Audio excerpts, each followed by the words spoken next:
Hello and welcome to another big UC News show with me, David Dungay. Today we have some fantastic guests as always. Let's go around the room and say hello. Mel Brew, welcome to the show. Blair Pleasant, welcome. Zias Caravala, or Influencer of the Year, I should say, welcome. And Craig Durr, thanks for for coming back. It's great to see you all. And of course, my co-host for today, Mr. Kieran Devlin. Thank you very much for joining me. We've got some great news stories today. I want to start off with the biggie, if you like. There was one of the big calendar events of the year, Microsoft Ignite, just a few weeks ago. It was very much an AI storyline there. And of course, Microsoft Teams wants the poster child of those events. Maybe not so much now. It's had to move away for Copilot. So, Kieran, do you want to take us through this first story and what those really big sort of news stories relevant to Microsoft Teams were coming out of that Ignite show?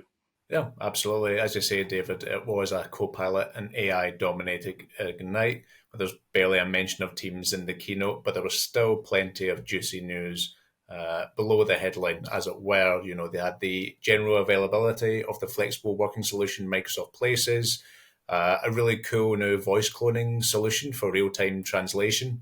We had to get a bit more info on Copilot agents, which obviously was very relevant, more on the worker side as well as the CX side. And there was lots of below the line, really interesting stuff going on. Craig, what were some of the most eye-catching announcements for you? I think you hit a lot of them, but let's start with something that's really, I think, really interesting to think about is the numbers of this event.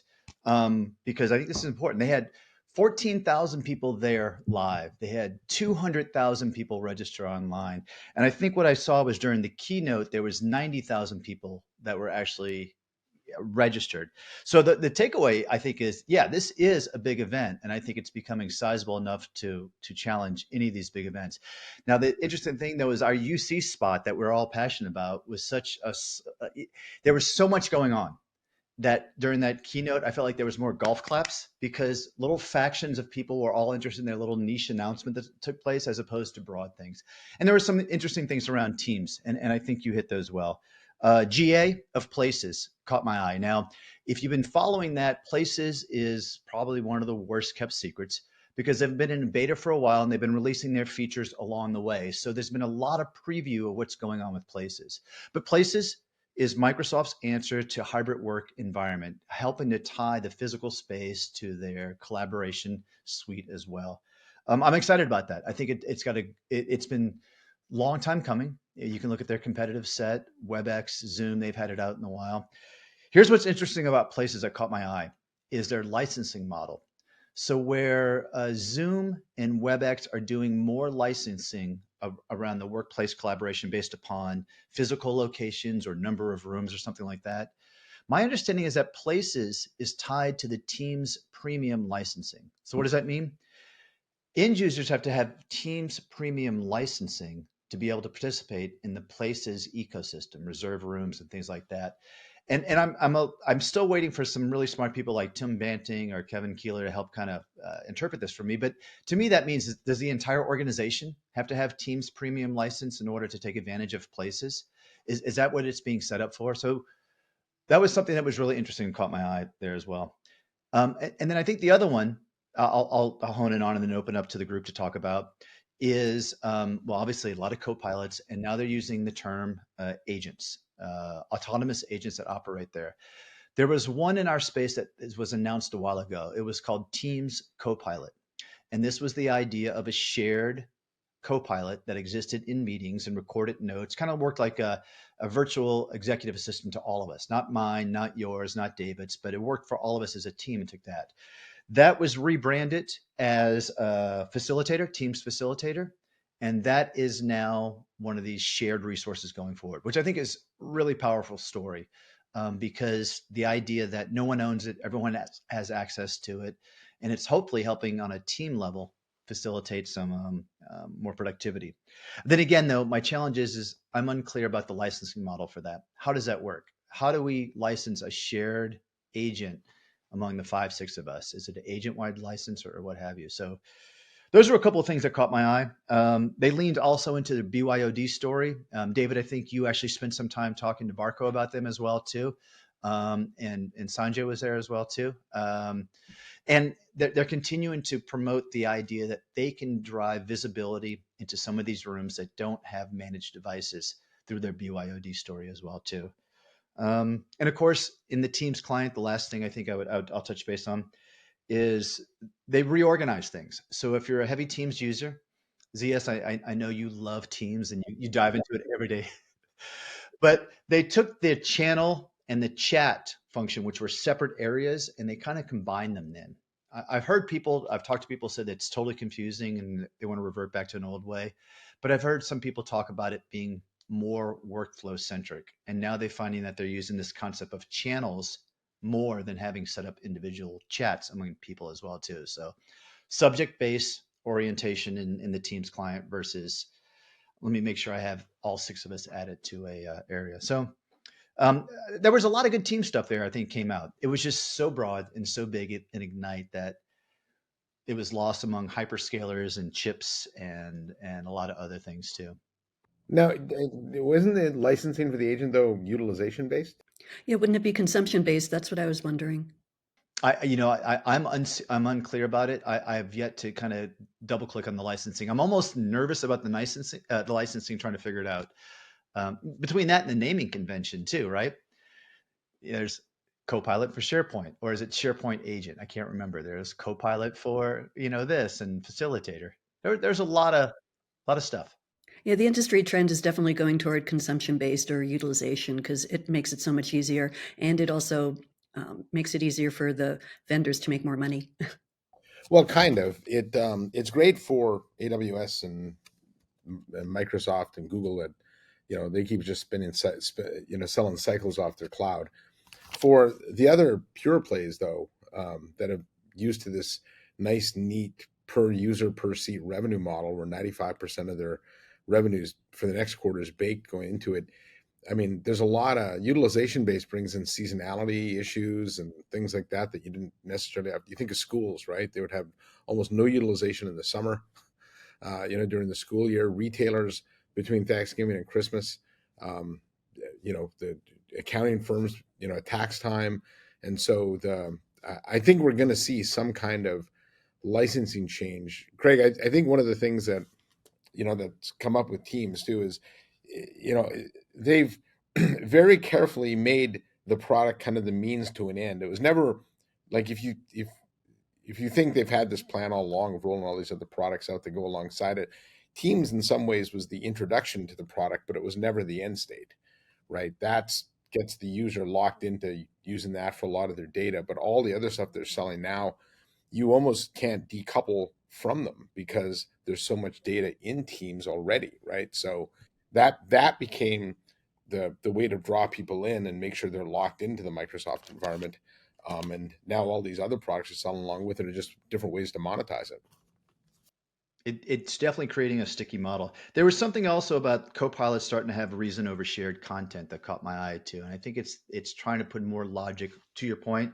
When and where can these Copilots dive into shared information, either on my PC or on SharePoint, and bring it into this? So there's a lot of interesting permission and rights elements coming into play as well too, and somehow these Copilot things are going to play across those teams orientation.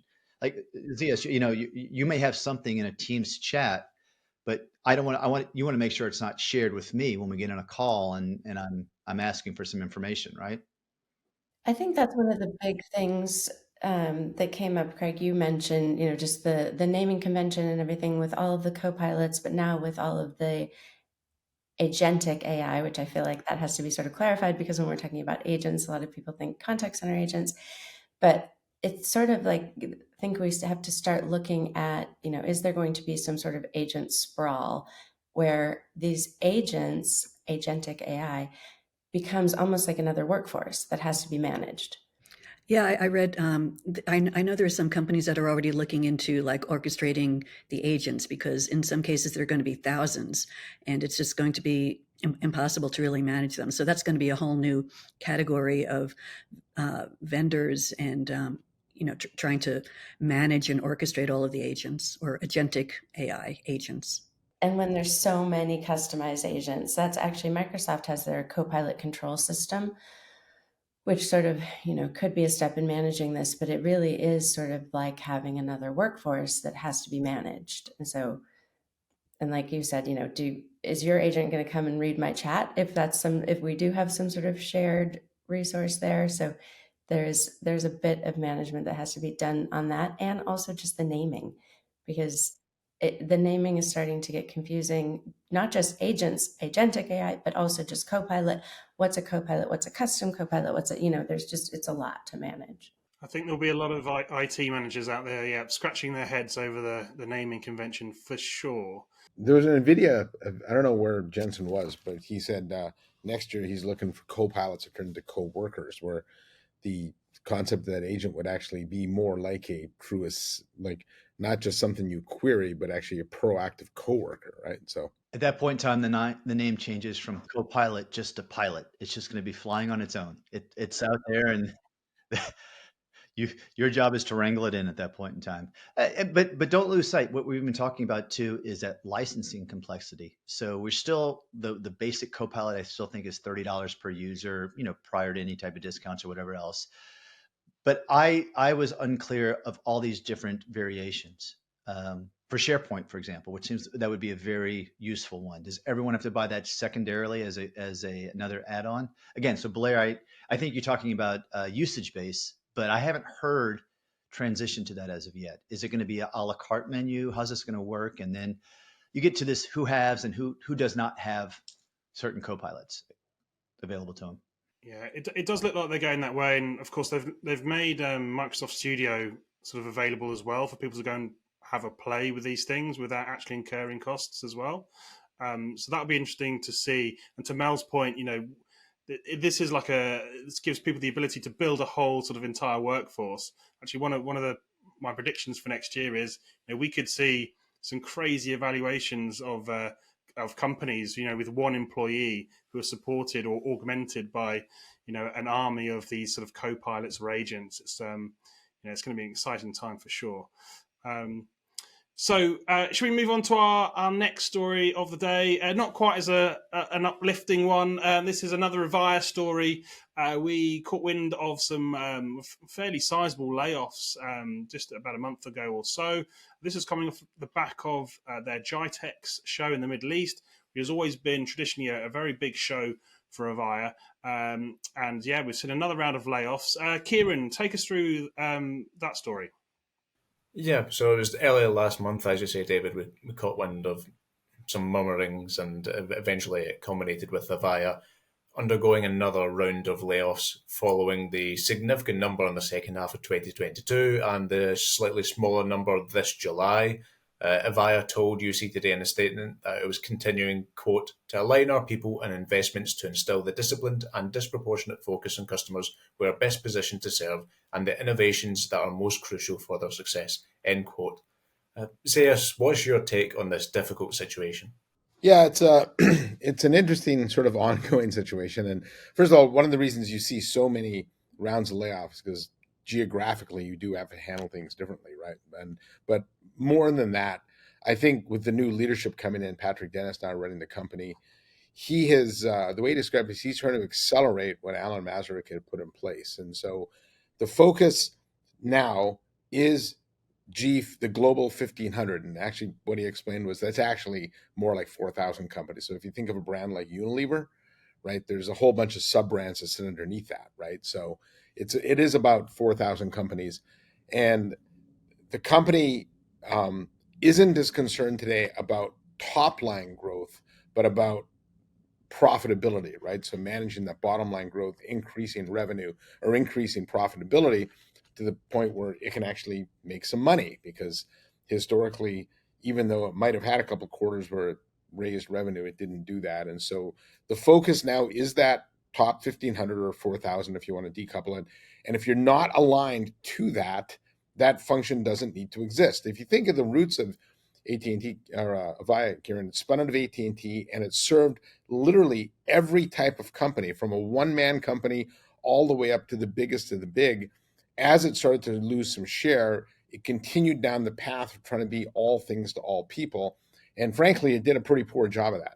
And that's why they're in the position they're in now. And so this isn't unlike the Broadcom playbook. When Broadcom buys a company, they focus on the largest customers. If they happen to shed a bunch of companies underneath that, that's fine, because those weren't profitable anyways. And so, that's going to be the focus moving forward. And I think along with that, you will see a lot of changes, though. They won't need to be as active at industry events, because if you're marketing to your top 1,500, you have an intimate relationship with them and they should know what you're doing. You don't have to bring them to an event. I would think they're going to scale back their own events. I would think from an outbound PR perspective, you're going to see a lot less from them, because who are they messaging to, right? They're not trying to convince a broader audience to buy their products. And so they are, dialed in on that top 1,500. And it's unfortunate that a lot of good people had to go. But I do think this is something that's long overdue at Avaya. They've talked about trying to be more focused. They just never really executed on it. Now, Patrick say, he's a VC, he's a private equity guy, and he's coming and doing private equity things. And I don't think this should have been that big a surprise. So what do you think is going to happen to their smaller customer base? Are they going to be sold off, or? Oh, I think they'll shed a lot of those. I think for the ones that want to stay on-prem, I think Mitel right now is licking their chops, right? Because they've decided to continue down that path of trying to be on-prem for mid-market. In fact, they came out and said that recently, right? Small market, mid-market will take that on. But that wasn't really making any money for Avaya, though. They had a lot of resources, Blair, tied up into that kind of, yeah. And so, yeah, I do think a lot of them will flip to their, the Zoom partnership that they have. And I think they'll facilitate and try and make some money doing that, even with Teams and things. But I do expect them to lose a lot of that small, that's the small to mid-sized business. And I think that's okay with them. So is that strategy just cleaning up their cash flow then? Because if they're successful in that market, I don't know where their growth is going to be beyond your 1,500. Do they, at some point in time, how and when do they grow? So is it a PE play that we're going to clean this up and make a very clean, profitable cash flow? Yeah, I think it's a PE play, and you wind up eventually flipping that to, one of the larger Converge One or one of the larger resellers, or even maybe merging with Mitel or something like that. I don't think they're going to go public again. And I think to get the equity back out of that for the investors, it's going to be some kind of, investor play down the road to either, like I said, a services company, or, perhaps somebody like Mitel. Zias, what about the timing on this? I mean, Patrick Dennis has been in the seat for just over 3 months, and he's done this at breakneck speed. We saw Alan Mazarek get the company in a position over 2 years, I think 8 quarters, wasn't it? Is this happening too quickly? About right? Or should this have been done a year or two ago? What's your take on the timing? Yeah, well, Alan talked a lot about that customer base, right? But I don't think he really pulled the trigger on it fast enough. So what Patrick said to me was he wants to do what Alan was going to do. He just wants to do it faster. And so I think that's why the CEO change. Yeah, the focus on the Global 1500 started at the analyst event. We heard about it at the analyst event back in the spring. In the spring, yeah. I mean, when you think about it, there are people who paid into this company, and there is an expectation that investors are going to get their money back at some point. It's not just like a never-ending thing, right? So this makes complete sense to me. And I actually had a call with Patrick and Alan, and that was the first question I asked. Of course, they were a little bit cagey about it. They're not going to give that away. But look at Patrick's history, and you can see he's a very different type of CEO than Alan is. So I think there's got to be some expectation that there has to be some sort of return for the investors, some liquidity at some point, and the employees who have now been through multiple rounds of, 2 bankruptcies and restructuring and layoffs and all of this. So at some point, people need to have some liquidity out of this company, and I think this is the way that it's going to happen. And you're not going to do that until you're making money, right? So fantastic. Shall we move on to our next story then? Kieran, what have we got? It's a Zoom story. Oh, and we've got a slight name change. Take us through what's going on at Zoom. Thanks, David. Zoom video communication is dead. Long live Zoom communication. This story was part of the company's, broader ambition of becoming what CEO and founder Eric Yuan described as an AI-first company in an announcement blog about the name change. It continues the trend, I guess, indicated by the likes of Zoom Workplace last year, as well as the launch of solutions like Zoom Contact Center, Zoom Docs, Zoom Team Chat, two versions of Zoom AI Companion, as well as the WorkVivo acquisition, I guess, of this broadening out of Zoom's portfolio. Blair, what's your take on this rebranding? One angle has been that Zoom trying to become even more of a CX focused company. Is that your take, or is it something entirely different? I think CX is part of it, but for a long time, as you said, Zoom's been adding on more and more capabilities. It really accelerated in 2019 when they added Zoom Phone, and then they added events, webinars, email, calendar, WorkVivo, and the contact center was a big part of it. So I think those of us who've been following Zoom realize that they haven't been meetings and video for a long time. But I think for maybe people who, just regular customers who haven't been following as close as, industry watchers, I think this is a good message. Hey, we're not just video, we're not just meetings. And the other thing is that they've also been saying, along with everybody else, we're a platform vendor, so they have their own range of applications, but also APIs and connectors for integrating with third-party applications. So I get the rebranding. They're signaling to the market and to customers that they're much more than video and meetings. And I do think, phone and contact center are a big part of it. And I think it's important that they get the message across. But again, it just did start a while ago when they kept adding all those O's to their logos, and there's just so many O's you can add. So now they came up with this new thing, and I do like their approach. They've got a great opportunity to take advantage of the Zoom Workplace and the business services offering, and driving the integration of employee and customer experience, which I've been talking about for years. So, I love that they're doing that, and there's still a lot of things that they can do in this. The other thing in the rebranding was talking about AI first branding, and I kind of rolled my eyes a little bit first because everyone now is AI first, and it reminds me of the old days when everyone put .com at the end of their company names, but then they dropped it because everything was .com. And then everyone was as a service, but then they dropped the as a service because everything was a service. And now everyone is AI first. And eventually they're going to drop that because everything and everyone is going to be AI first. Everyone, every vendor has a Copilot, an AI companion or assistant, whatever. Soon everyone's going to have AI agents and the agentic AI. Every contact center vendor, of course, says that they're AI first. They all have Copilots, virtual agents, AI summarization. So when it comes to AI, it's kind of hard to differentiate. Although Zoom is doing a good job, their pricing is definitely a big differentiator for them. They're trying to democratize AI with their AI companion, giving that to everybody, which is great. And they're also adding customization capabilities.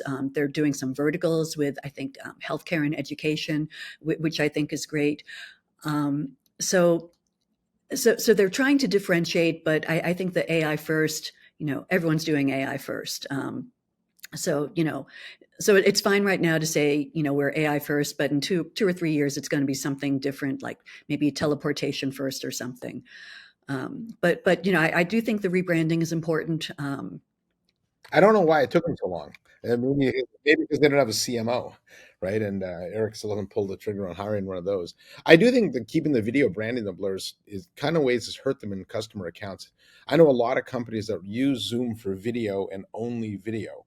And then when you see stories written about them in the media, it's always Zoom, the video company, right? And so they do want to be more than that, right? They have their AI companion, they have chat, but it's crazy how many companies will use Teams for chat and Zoom for video, and they are the video company. And so I think the removing of the video off their brand should have been done a long time ago, because they've been more than that for quite some time. Yeah, and once they introduced phone, Zoom Phone and then Zoom Contact Center, it totally changed the game. And there were some times where they barely talked about video, and it was all about all this other stuff. So I'm really glad they did it, and it does send a good message. Well, I mean, so I think Zoom's ongoing challenge from this is they've got a responsibility to Wall Street to continue their growth. Post pandemic, they've still had quarter over quarter growth. although it's getting smaller down into the single digits of like 2 to 5%, depends on where you're looking right now. Kelly Stuckelberg just resigned, and I think she announced, I can't remember how many consecutive quarters of growth she had. Mel, do you remember? It was a lot. A lot. It was a lot. So I mean, they have to do this cleanup, but now where the rubber's going to hit the road is it still a growth strategy on phone? Is it on contact center? They need to start proving then that the name was irrelevant, that we can still grow, albeit still maybe 2, 4, 5% quarter over quarter. But as more and more customers and companies, they want that single vendor for things. So I think they have a really good opportunity there because they do have that, single vendor approach, and they're offering all these different capabilities. So I think that will help them in a lot of ways. That was actually one of the takeaways from Ignite, actually, and it's how do you get the most out of your data using AI when you're spread across multiple platforms, and of course, people are moving that direction now just to leverage the AI to get the insights. So, well, think about the problem that creates, right? I want one AI assistant telling me one thing and another one telling me another, right? And I don't think it's unreasonable to assume that you're going to get differing opinions, if you will kind of call it that, or different insights from different AI agents. And so I think that one way to solve that is for the vendors to interoperate, which let's face it, that's probably not likely anytime soon. And the other way is companies can consolidate down to one platform, which is rare though, right? Like you see study after study at companies running 3, 5, 7, and they plan to, right? And maybe AI and the data management is the thing that actually might make them, force them down to one vendor. Well, and I think also showing more compelling use cases for having that one vendor. We've been talking about the integration of UC and CC for a long time, and there really haven't been all that many use cases. So I think the more we can find value in having that single vendor will help. Absolutely. So, shall we move on to our final story of the day? Kieran, this is off the back of one of your interviews you did recently with Wildix CEO Steve Osler. For anyone who maybe don't know Steve in the market, he is the kind of person who will say what he thinks when he thinks it. And great little company, very high growth story over there. And they hit the Magic Quadrant just a few years ago. And it seems to be going well. So, Kieran, tell us, what is Steve Osler telling us over at Wildix? Yeah, so as you say, David, I had the pleasure of interviewing Steve, a very perceptive and insightful guy, and also, as you alluded to, David, a very honest guy. We got chatting about the future of work and hybrid working versus return to office full time, and he has very strong opinions on that. He said he believes that in the events that for some organizations they might have a small boost to productivity, and he disagrees even with that.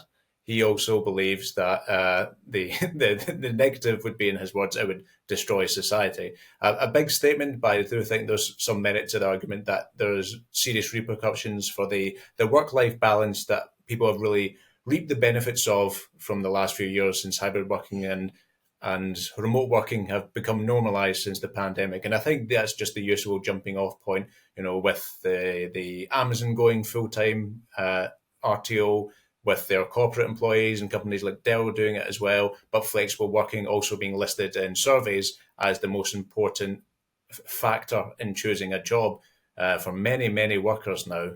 It feels like we're coming to a head. Is this, Mel, what is your perspective on both Steve's comments, but also the more broad RTO versus hybrid working debate? Is this the unstoppable force meeting the immovable object? So I think if we take his statements and kind of put them all together, I don't think he's saying people going back to the office is going to ruin society. It's the combination of AI kind of automating all of these things that leave these tasks to humans that are a little bit more, they're I think in many ways it's kind of like more rewarding work, but also there's this fear that whatever AI is going to take from you, you're just going to get more work to do, and this is kind of an ongoing thing, which is like, okay, so if AI is going to make you 20% more productive in your day, what do you do with that time? Are you just going to be given more work to do? That starts to stress people out. So I think if companies were to come and say, like, okay, if you get this done, using AI, and you manage to save yourself an hour of your day, let's figure out what's the give and take on that. I don't think people are going to just say, like, okay, make it a 4-day work week. Although Eric from Zoom has talked about going to a 4-day work week. I don't think that's ever happening. But I see that as like a marketing thing of like, oh, well, we're going to make you so productive you can go, to 4 days a week.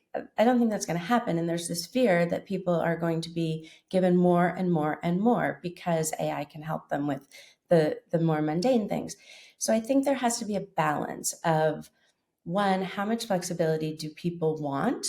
And then how much flexibility can the company afford for them to have? And there are tons of studies. I mean, we've seen the BYOD study, the HP Work Relationship Index, all these studies that say people want that. I mean, the word agency again, that that choice, and some are willing to take massive pay cuts to get it. I think this is just going to sort of come to the place where there's going to have to be a little bit of a shakeout on this. There are people who are going to quit their jobs at Amazon because they don't want to do that. But there are jobs that require people to be in person and collaborate. There are some jobs that don't require it at all. So if I'm coming to the office every day and I'm just on video calls the entire time, that's a waste of my time. It's actually time I can be getting work done, and it's time I could be with my family. It's a time I can take care of my well-being, my health. I'm less likely to call in sick. So there's all of these factors that we have to consider into this.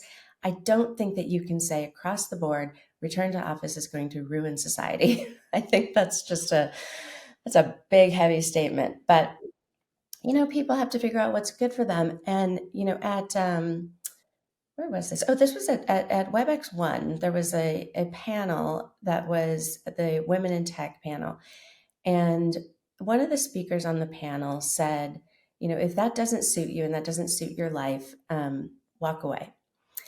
And I think she used the term vote with your feet. I think that's a really unfair statement to say. For most people, cannot do that. Most people can't just walk away from a job. Most women, especially, where they have household duties, childhood duties, job duties, all the things, they can't just say, this doesn't suit me, and walk away. So companies have to figure out what is going to be best for their employees, because at the end of the day, that's what's going to make your company more profitable, is if your employees are happy, they're staying, they're engaged. You don't have to constantly have that turnover. So there's just got to be, it's not a one size fits all. I think where the industry's failed, Mel, is you know, Cisco talks a lot about making the office a magnet, not a mandate, right? But then when you talk to other companies about how they got people back into the office, even ones that have gone and rebuilt their office spaces, they had to mandate it. And so if your magnet's a mandate, that doesn't work. In fact, I remember talking to a Cisco customer about this that went through the process. They were a bank of rebuilding their office spaces, and they said that people didn't use them. And I said, well, did you have a culture of people getting together and co-creating and ideating before? And they said, no. And I said, well, why do you expect that would be the case after? Right. And he didn't know. He just thought, if you build it, they will come. And I think while we have all the tech, all the great meeting room tech, you see, Cisco's got their cinematic view, and Poly and HP's got all their, their cool features and things. Culturally, if you're not set up to work that way, then companies are going to spend all this money. Employees are going to come in the office, and they're going to your point, they're going to sit on their computers and do Zoom calls and get really upset that they're in there. And so I think if we're going to get people to come back to the office, we need to teach them the right reasons to. And I've used the analogy. It's a lot like when you're in college, you go to the campus to work with people in the library, or work on a project, or go to a lab, or go to a classroom, and you kind of fill your day with that, right? You don't do a one-off meeting with a colleague on a day you don't have any classes, right? You fill that day. And so I think if we're going to have people come back, we have to have them fill their day with things that require them to be there. And then the days at their home is when they do their individual work. But we've done a terrible job of teaching people how to work in this kind of new norm that we're in. Yeah, I look at this a little differently, as the parent of two millennials who've, been going through, in fact, one One kid is dealing with, do I want to take a job where I have to go into the office 3 days a week and it's a 45-minute drive? So I think when you're not in the office, and I'm not advocating being in the office full time, definitely hybrid 2 or 3 days a week to me is the best situation. But for younger people, if they're not in the office, it's really hard to get that mentorship that I think they need, and to make those connections. Because, think back about, a lot of our relationships and connections are from people we work with. And if you're not there with them physically, you're missing out on a lot. So I think I'm seeing the full work from home as being negative, and the full being in the office is negative. So I think we really do need that happy medium. And as you said, Zias, a reason to go into the office, but I think that mentorship, that networking, and collaboration is so important. I think about, when we go on these business trips, we connect with people, through Zoom or whatever all the time. But when we're actually at an event where we're seeing people and we're interacting, it makes such a difference. So I think we really do need to find that happy medium, and it can't just be one or the other. I've actually seen studies that show that about on the mentoring side, where if you've got a group of people that have been in a team and have worked together for years, they can work remotely indefinitely and be fine. If you have a group of workers that have just come together, they won't be as effective. And so I do know some companies that have tried you're in the office for 5 days a week for the first X number of months, then you can taper it back to 4 to 3. And then if you're here over a certain period of time, you can work from home whenever you want, right? But I do think... but if other people aren't there... Yeah, but I do think your point, though, that... You teach them to teach. It's around their team. You find out the workflows, and Yeah. There is value in that. So there's another thing I want to hit on, which is unintended consequences for these companies that are forcing this. And there's actually a study that just came out. Whether it's intended or not to cull the herd, to have people leave, there has been shown an increase in attrition rate when these return to the office mandates come in. But the unintended consequence is this. There's actually a study that came out that showed that there's a higher percentage of people leaving that are senior and more successful at the companies, because these are the people that feel more comfortable saying, I don't have to stay with this if I don't want to, and I'm a hireable asset. I can go off elsewhere as well. So what was happening, and it was like through 3 million people that it did this, there's a reshuffling taking place, and those high value employees are actually being impacted a lot. I mean, they are on their own leaving. And so these companies like Amazon and Dell have this unintended consequences falling out. Now, the other thing I want to hit is on the flip side, though, is I fully expect in 2025 to see more return to the office mandates to come in. And there's 2 driving reasons I'm thinking about for this, whether people have these unintended consequences or not. The first one is this. We have a $1 trillion real estate debt coming due. Loans taking place right now in the next 12 to 24 months. There's $1 trillion in the United States that are coming due, needed for refinancing. Now, we've already seen the large banks take place of this. Like 2/3 of this is going to hit small to medium-sized banks, which mean it's going to probably hit small to medium-sized businesses. So as we heard all the Amazons and Dell make these mandates about coming in, I think we're going to see more of that take place as people try and rationalize their real estate because they can't refinance it. So your immovable object hard idea, Kieran, I forgot the phrase you use. That's going to be one thing doing it as well. And then frankly, in the United States also, I think our change in our political administration here in the next 4 years is going to probably embolden enterprises to feel also a little bit more have the power to start making some of these mandates to its employees as well too. So this debate's not going away. We're all talking about these great bits of evidence we're seeing back and forth. The one point I want to leave is I still expect to see a lot of return to office noise and mandates taking place in the next 12 to 24 months. So I think that's a good place to end today's discussions. Before we go, there is a plethora of events just on the other side of Christmas that we're all looking at. As a quick update, we've got ISE, Cisco Live, IT Expo, Cavell Summit, and Enterprise Connect, all in the first 3 months of 2025. So if you're at those, make sure you come and say hi. I think all of us in this room will be at multiples of those events as well. This is the last show of 2024. So thank you for everyone for joining us and sharing your insights. And thank you for watching and following the conversation this year. And we look forward to some more great insights in 2025.